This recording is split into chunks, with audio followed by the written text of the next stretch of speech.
Good afternoon. I'd like to welcome you to FLAIR's first program of 2024. My name is Nancy Keegan-Smith, and I'm very fortunate to be the incoming president of FLAIR. We are starting off with an exciting program tonight on the fascinating topic of FLOTUS, the media, and challenging old narratives with FLAIR Vice President and Professor Emerita of St. Louis University, and my good friend, Diana Carlin, and two editors of East Wing, who are also my friends, Jennifer Taylor and Erin Donaghue.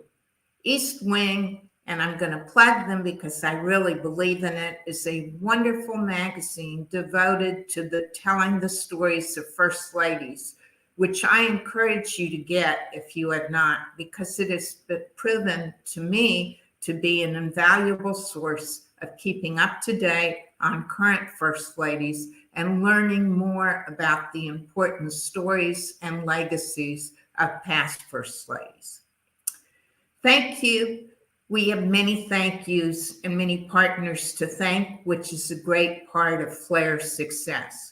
I want to thank our partner, American University School of Public Affairs, and our other FLAIR lifetime inaugural institutional members, Rider University, White House Historical Association, Massachusetts Historical Society, the Gerald R. Ford Presidential Foundation, the George W. Bush Institute, the Center for Presidential History at Southern Methodist University, the National First Ladies Library and Museum, the National Trust for Historic Preservation, the Dole Institute of Politics, and our newest lifetime member, who we're very excited has joined us, the National Archives and Records Administration.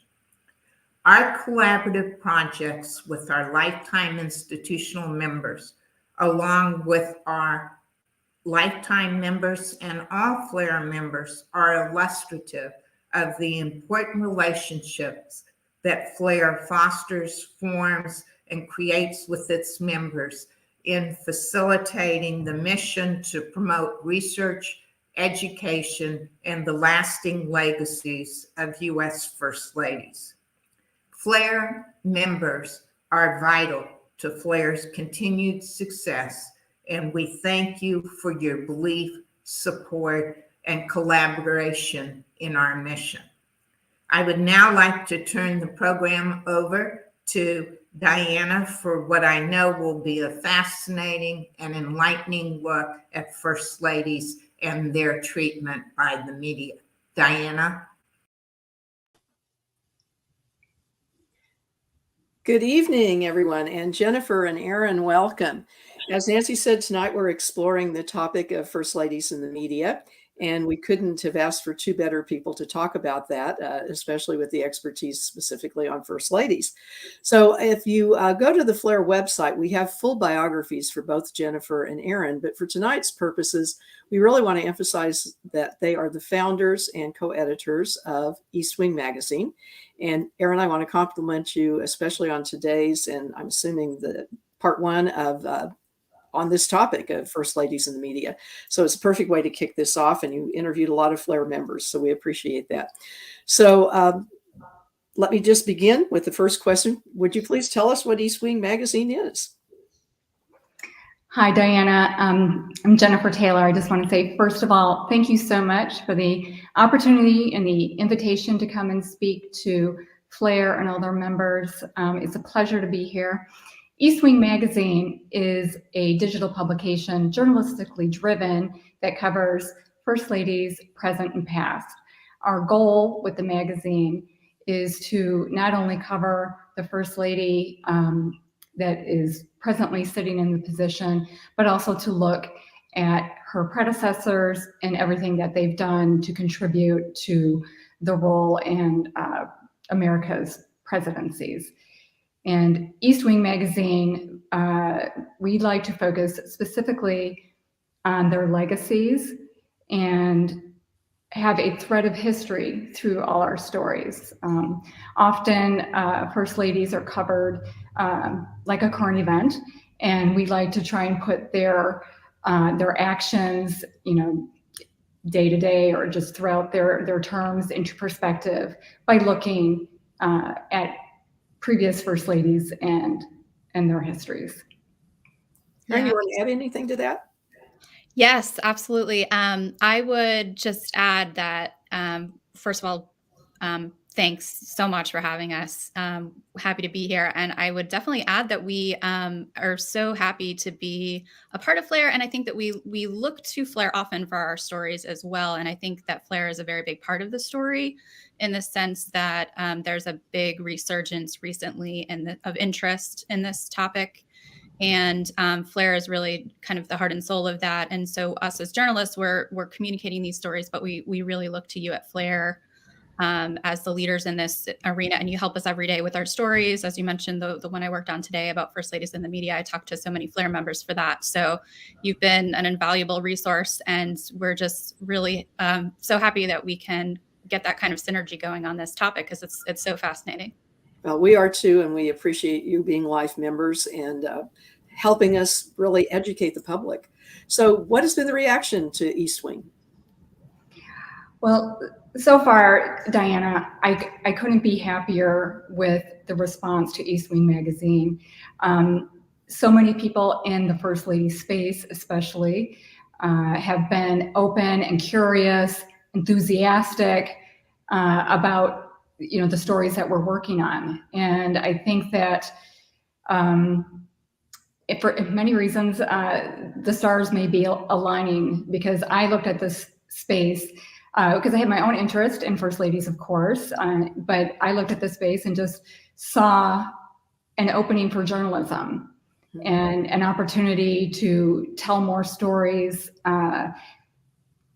about First Ladies that were perhaps underreported, perhaps,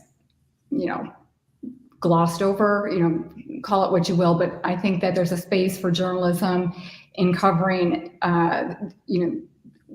one specific area of First Ladies. And I'm glad to see that the community is open and excited to, have their experience and their research told through, through the magazine, basically. Erin, for someone who isn't familiar yet with East Wing, how does someone get this in their inbox in the mornings? Well, you can go to eastwingmagazine.com, and that's the best way for you to sign up. You can put in your email and hit the subscribe button, and that's pretty much it. So we do a lot of different coverage, and usually it's about 3 times a week. We have a news wrap, we have a feature, and actually, I think I'd like to toss it to Jen to give a little bit more detail about the types of coverage that we do. But that's basically how you sign up. You go to eastwingmagazine.com. Thanks. Yeah, that's right. You can go to eastwingmagazine.com and you can, select your subscription, and you can subscribe for free, or you can subscribe with a paid subscription to support the journalism in this space. And we publish 3 times a week. Typically on Mondays, you'll see our calendar feature, and that will include calendar items, events, announcements, press releases. So anybody out there who would like an event in this particular space to be publicized, we are always looking for new events. Virtual events, I think, lend themselves particularly well to East Wing Magazine in this Monday feature that we do. Typically Wednesday or in the middle of the week, we'll run reported features, which are stories that, Erin, myself, and others have, gone out and done interviews and gathered the story, just like, Erin's story today on the media and First Ladies. And then on Fridays, we have something called the Weekly Wrap, and that is a roundup of headlines from different media outlets across the world that are writing stories about First Ladies or First Lady adjacent topics that we think would be of interest to our readers. What made you decide to start this? You said something about you knew there was space, but what was the real motivation? This is quite an undertaking. Diana, yeah, thank you. It is quite an undertaking. I think what made me decide to start this was I have my own interests in first ladies, and one particular, and there's a lot of reasons, but one that particularly stands out was my interest in Mary Todd Lincoln, and some of the reading I had been doing on her over the past several years. I used to find myself getting frustrated with her characterization of being, maybe crazy, or I just felt like she was just unfairly characterized. And I thought that as I continued to read, and I started to see the narrative change with a book I read not too long ago, a biography done on her. I started to see the narrative change, and I thought, wow, that's fantastic. This is, a new perspective about Mary Todd Lincoln that I hadn't read before. And then I started to think about myself. I'm like, well, how can I contribute to that? I'm a journalist. I should be able to, contribute to a space where I feel strongly about women's narratives and how they're being framed. And so as I was researching publications about first ladies, I just kind of saw a void journalistically in this area. And I thought, well, why not, instead of just news outlets covering the first lady, magazine format, why don't we just cover the first lady exclusively, and then there are other contributors to the office of the first lady. And I thought there was just a rich amount of fertile ground, so to speak, with how much can be written about this first ladies in this space. So Erin, how did she talk you into joining her then? Well, Jen and I know each other through the mentorship program at New York University. So she was a graduate student there and I was her mentor. So we were working together on all sorts of different projects. And when Jen came to me with this idea, I just thought it was fantastic. I, at the time, was working as a reporter at CBS News, and I was covering a lot of social justice issues. And one of those issues was the Me Too movement. And I'm very interested in women's rights and feminism. So to me, this seemed, as Jen said, like a great opportunity to really look at the historical record and correct the narrative where there had been mischaracterizations, which I think there have been, a lot of. And, I think this has been a great opportunity to do that. Yeah. So yeah, it's been really exciting. Well, let's talk about one of the more recent examples of something you covered and that the national media was covering, and that was Rosalind Carter. And her passing, I think, caused a lot of people to say, why didn't I know any of this? So what about Rosalind Carter? Why do you think so much of what we learned about her was surprising to people?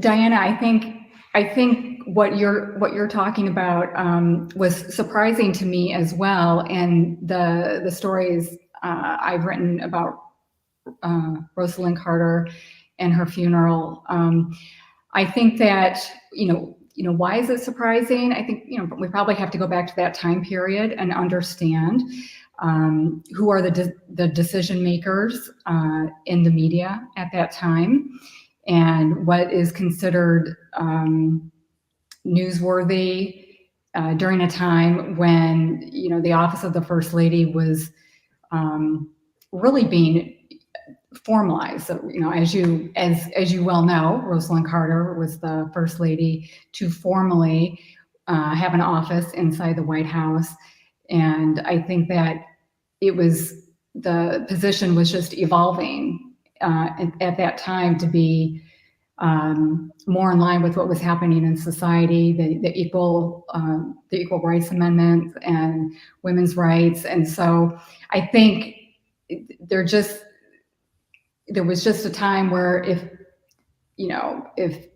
at the time men and editors in the position were men, and they weren't taking what the First Lady was doing seriously or newsworthy enough, if what she was doing was sort of relegated to a society page, then that can make it harder for people, as time goes by, to look back on some of her very many accomplishments. Erin, do you want to add to that? Yeah, yeah, I think those are great points, Jen. And I would add to that too, that in researching for the story I had published today, Diana, I know that you and I had talked about, this instance where there was a press conference where Rosalind Carter was trying to talk about all this work she was doing for the mental health commissions that she was the honorary chair of. And this question that she gets from a reporter is, well, what kind of alcohol are they serving in the White House? So I think right there you can see what Jen was talking about with the kind of framing that the press was giving her at that time. I'm not saying that was across the board, but that's certainly one instance of really kind of not taking seriously the work of a first lady, which she was doing incredible work, and I think didn't get enough credit for it, frankly. So it's a little bit of a shame, but that again, that's one thing that we hope to do at East Wing is kind of lift up some of these stories, more often as we can. So we don't have to wait until someone's passing when we finally find out what's going on. So Precisely. And that's one thing. One of the features you occasionally have is this kind of throwback.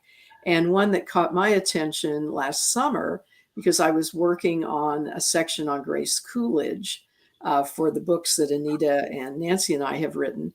And you had this Arkansas Gazette article about Grace Coolidge darning Coolidge's socks while they were living, before they'd gotten moved into the White House. Florence Harding was still there.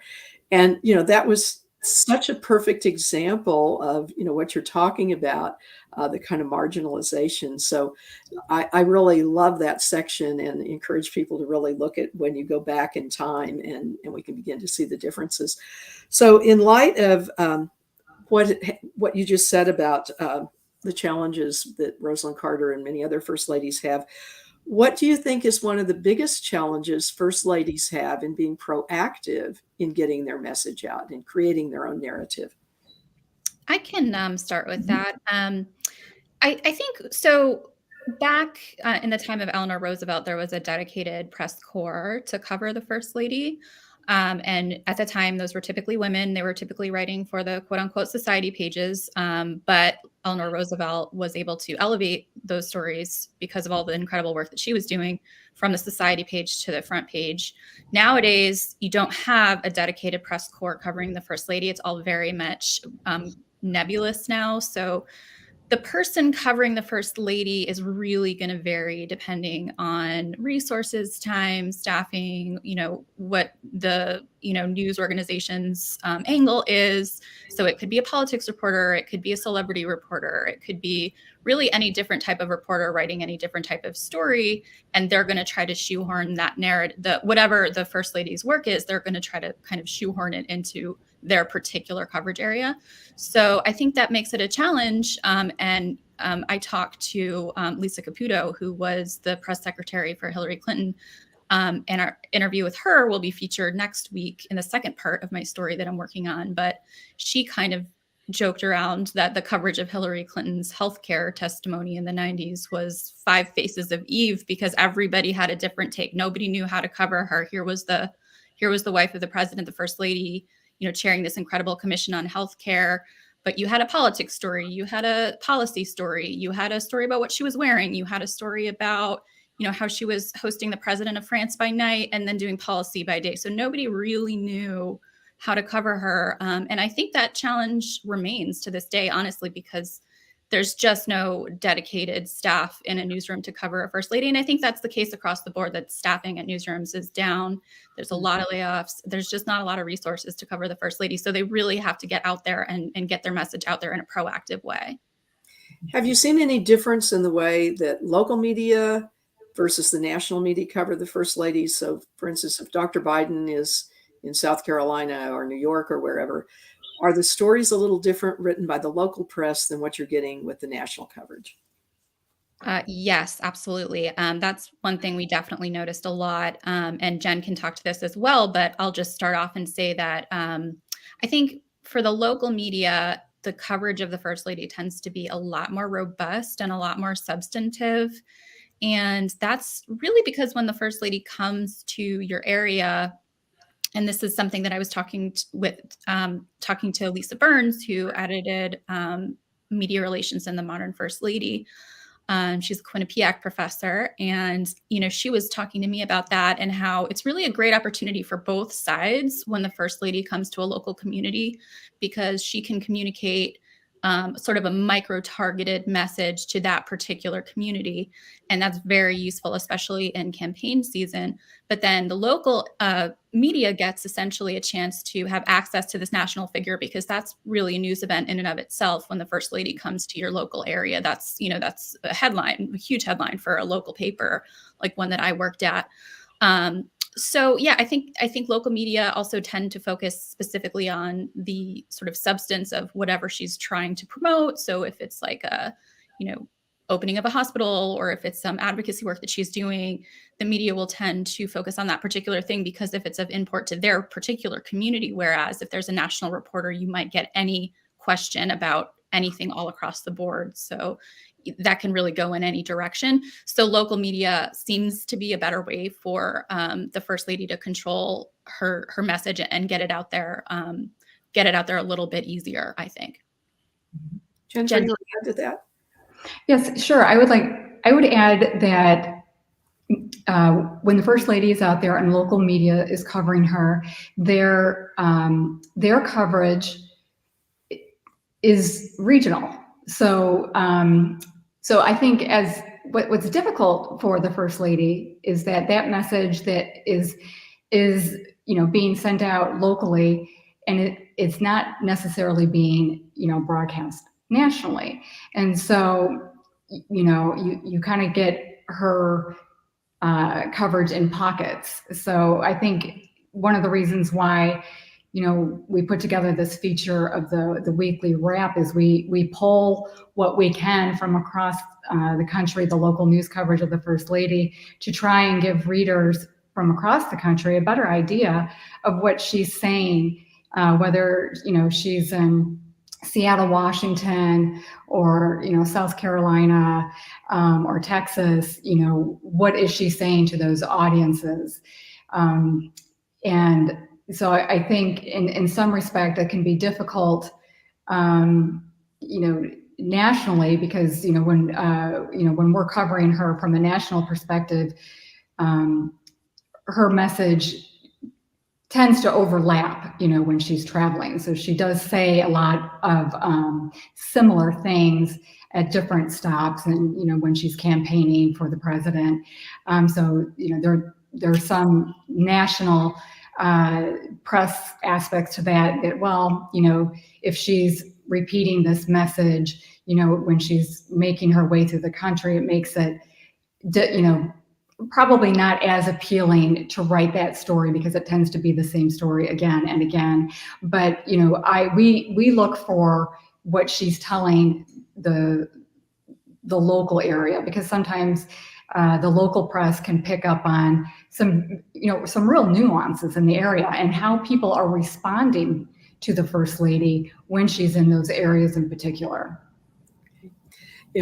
I know many First Lady scholars and probably the First Ladies themselves kind of bemoan the fact that there's still attention on appearance. Hairdos, clothes, goes back to Martha Washington. She had to make sure that she was wearing American-made clothes so that we could project this independence.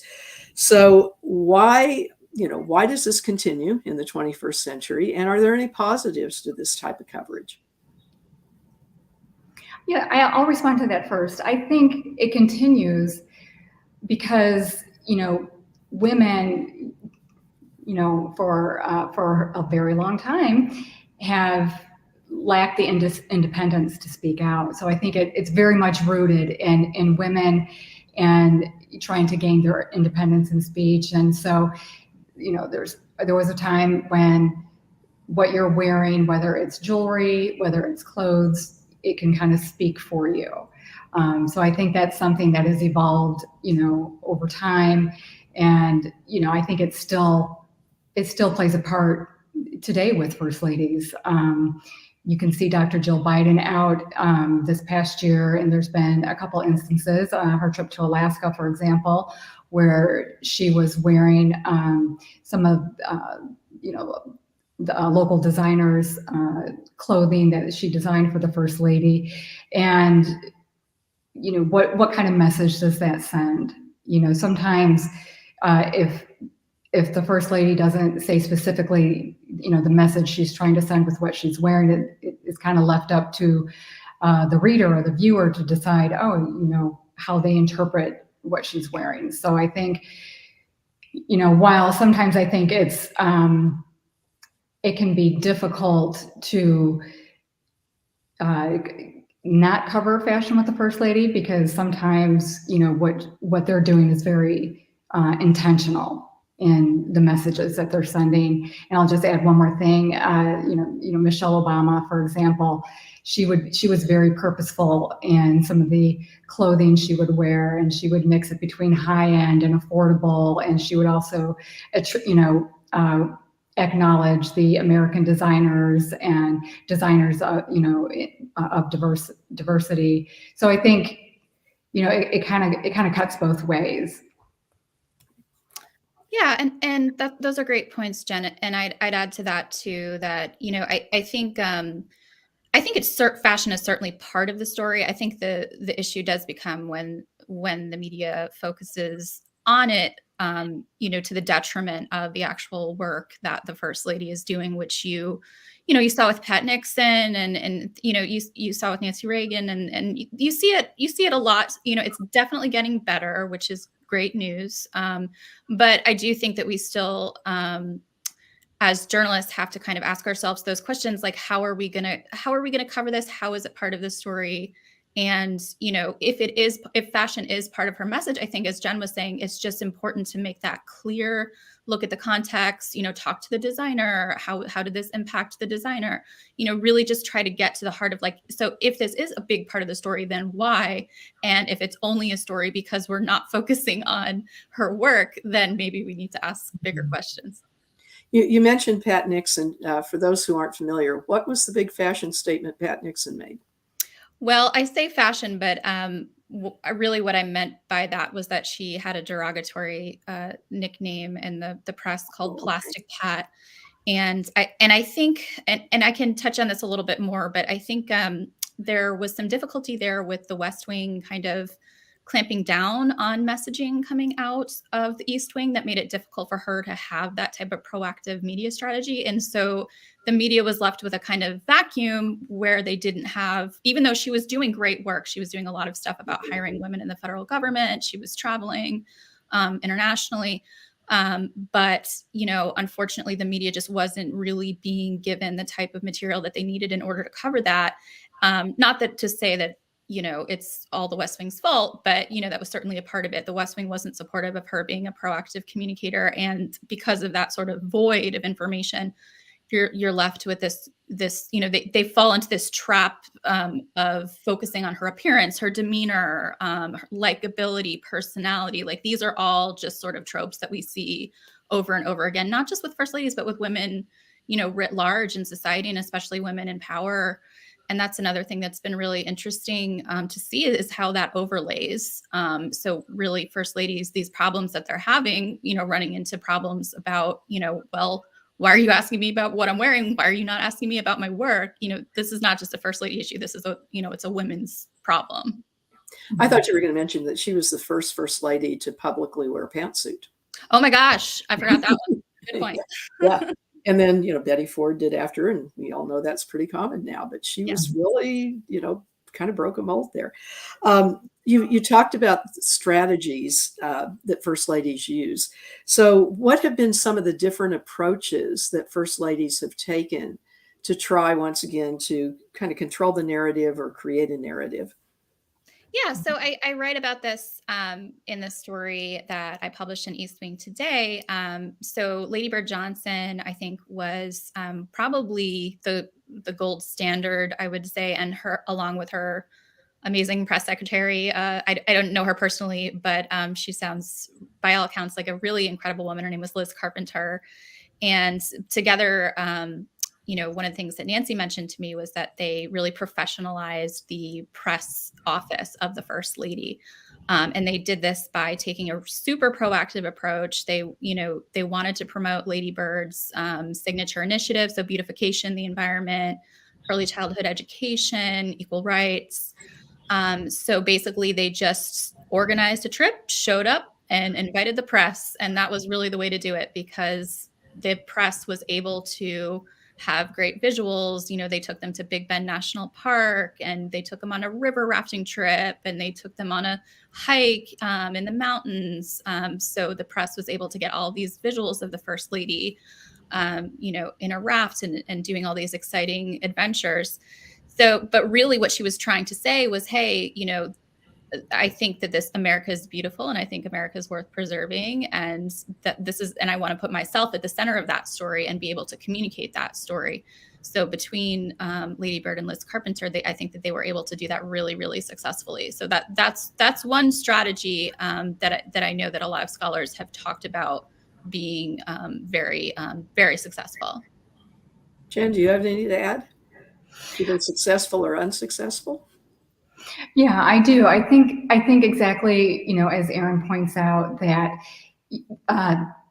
the first ladies, and especially Lady Bird Johnson, kind of opening herself up to the media.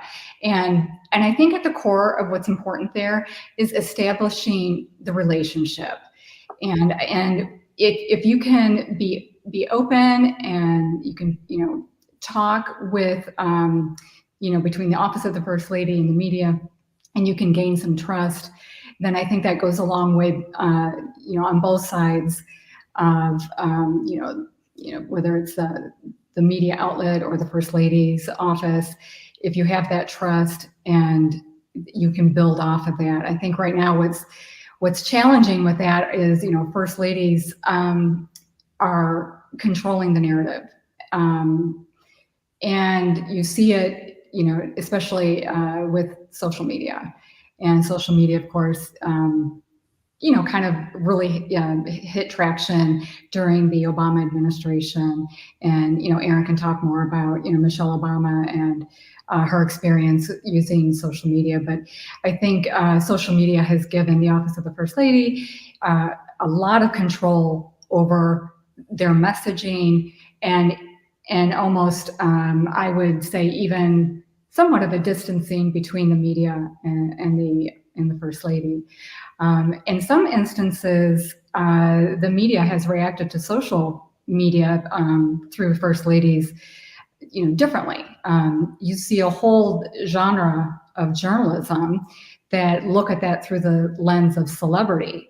So if there is, a social media post from a First Lady or a former First Lady, you'll see a whole story to, kind of built around a social media post.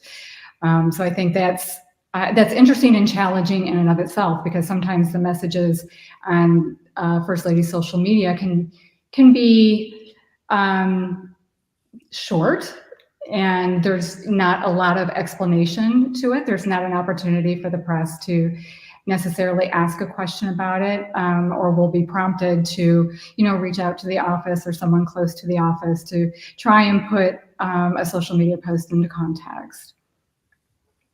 Erin, you want to add anything to that?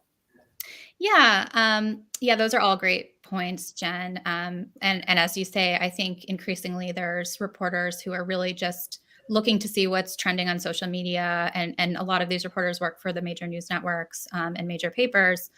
And if they see that there's a conversation happening on social media that could be newsworthy, they will literally just write a story, and it's just that this conversation is happening. As you say, Jen, there's not a lot of context there, but I think that's actually an opportunity for the First Lady to be able to control the narrative using social media.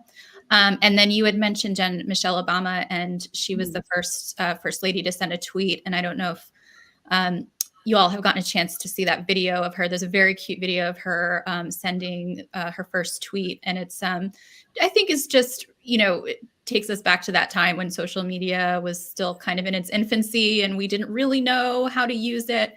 And she kind of embodied that, because you could tell she was a little bit nervous and wasn't quite sure how to use it. But, she wound up using it very effectively, and she didn't really, I think, do a ton of, I don't know specifically how many interviews she did, but it seemed to me that she was doing more non-traditional communication through social media and then also through television shows, that type of thing, than she was actually doing with the formal press. And it's likely, I think, that that's because she wanted to be able to control the message a little bit more. And she maybe was, as I think Nancy had mentioned, that she maybe wasn't quite sure how the media was going to portray her in a formal interview. So she was able to get a little bit of control back that way with social media and also TV. Before I ask my next question, we're going to be wrapping up questions in about 5-7 minutes. So we're going to have a chance for our audience to ask some questions. So if you have one, there is a chat available. So please put your question in a chat and we will get to it. So, whatever we haven't covered or anything you want more explanation on or specific First Ladies. So please feel free to join our chat. So if you were the press secretary for some hypothetical First Lady or communications director, what advice would you give that First Lady in order to have her really get her narrative out the way she would like? Yeah, I can take that one. So Liz Carpenter's advice to Lady Bird Johnson had been, so be available and be honest. And I think that that advice really stands the test of time. I think if a reporter is reaching out to you and asking you a question, that means they're working on a story that, and if you're able to get back to them with as much information as you can that's accurate and in a timely fashion, then you have a much better chance of getting your perspective out there and shaping that story before it hits the newsstand or hits the web or whatever. So it's basically the number one way you can get ahead of the story is by being available to the press and responding to them as quickly as you can. And if you don't know something, you can always say, I don't know, let me look into this and get back to you.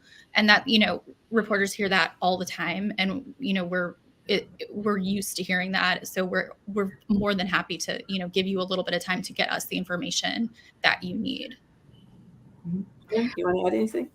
Sure. I would just add to be careful of the void of information. Mm-hmm. So if there is something that comes up and, whether that's something that's, driven by a newsworthy event regarding, involving the First Lady, that if you allow it to go unanswered and a void starts to creep in, then, that void is most likely to be filled with probably something you're not intending it to be filled with, whether that's speculation or, but I would just, echo Erin's comments that it's important to be accessible and responsive, and usually that helps a great deal.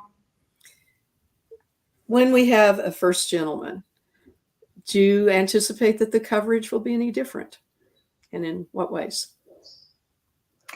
When we have a first gentleman, I do anticipate things will be different. I think even an inaugural first gentleman will bring with it such a dynamic change that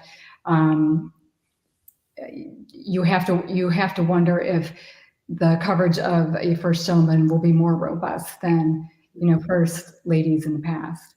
And so that would be something from an editor's perspective that I would very carefully consider when you're covering this new dynamic when it happens. I think that as far as like East Wing Magazine's purposes, we cover the First Lady, so we wouldn't do anything necessarily different when it's the first gentleman. Our goal is to cover that office in the East Wing. Right. Yeah, and I'd add, I think for our purposes at East Wing Magazine, like you say, Jen, we'd certainly cover it in much the same way as we cover the First Lady. I think for the media writ large, I would hope that a woman president would be the bigger story. But I also think that there, of course, will be curiosity and fascination just around the first gentleman, just because it's going to be so new and it's going to be such a shift in power dynamics, and it'll be very interesting to watch and see what happens. Mm-hmm. All right, one last question, and please don't be shy out there and send us some questions. What stories remain to be written about First Ladies, either historically or with our current First Lady or future First Ladies? This is a very good question, Diana, and I am happy to answer that. I think there is an infinite number of possibilities with stories. Specifically, I'd like to see the media dig in a little bit deeper on, the impact of their initiatives.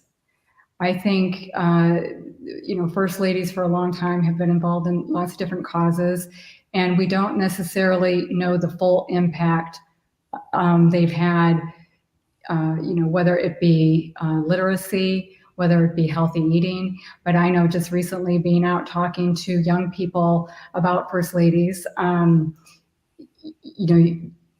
I'm surprised to hear how, certain First Ladies stick out in their mind more than others. And so I think paying more attention and digging a little bit deeper into the impact they've had with the contributions and the work they've done, there's an infinite number of stories that can be told there.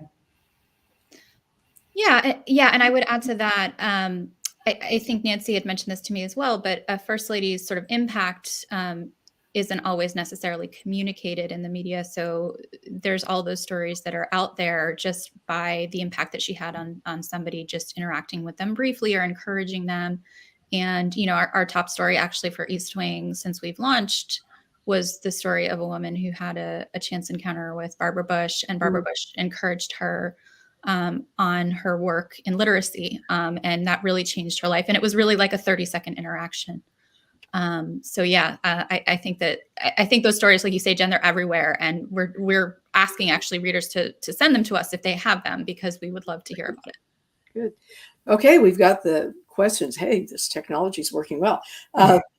First question up here. The press can be vicious about First Ladies and their coverage. Think Nancy Reagan, Melania Trump, Hillary. List goes on. How does mainstream media get away with this, and where are the editors?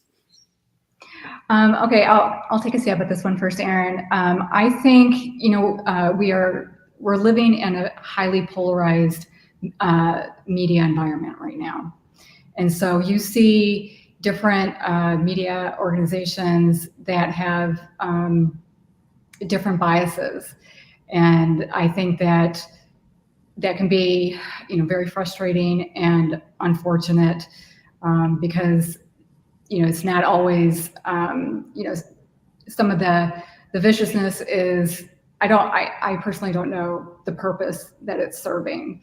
I think as journalists we have to look critically at what the First Lady does in her actions and her contributions and perhaps what she's doing on the campaign trail, and I think we can do that from from an unbiased perspective. Yeah, go ahead, Erin. Oh, thanks. I agree with that, Jen. And I think you're right. I think we just, as the media writ large, we need to ask ourselves critically, are we covering the First Lady in a certain way because she is a woman, and because are we holding her to a standard of likability, personality, what she's wearing, because gender plays a role in that. So I don't know that question has been asked enough in the media, and I think it needs to be asked more. Okay. Now, Erin or Jennifer, you said part of what got you interested in this topic was the treatment of Mary Lincoln, and she was viciously attacked. So this isn't new. Abigail Adams was. We've had Julia Tyler. The list goes on. So will you be using East Wing as a way of sort of correcting some of these historical narratives? Well, I think it's an excellent question, and I think that aligns not only with the goals of FLAIR and the National First Ladies Library Museum, for example, but it's also one of our main missions is to look at the narratives that the First Ladies have been subjected to, and look at the research which is still, so young in terms of first ladies, and to continue to see what scholars like yourself are doing and writing about, and, really look at that research through, a modern lens. We know so much more, for example, about,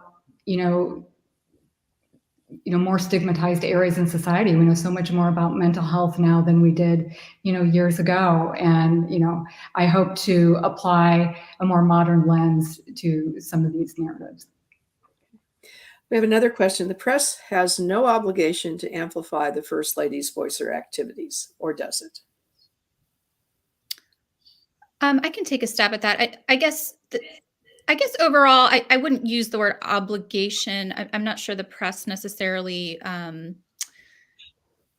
is, has to cover any one thing in particular. It's such a subjective industry. You're just making these decisions about what you're going to cover in the moment, depending on what the news is that day.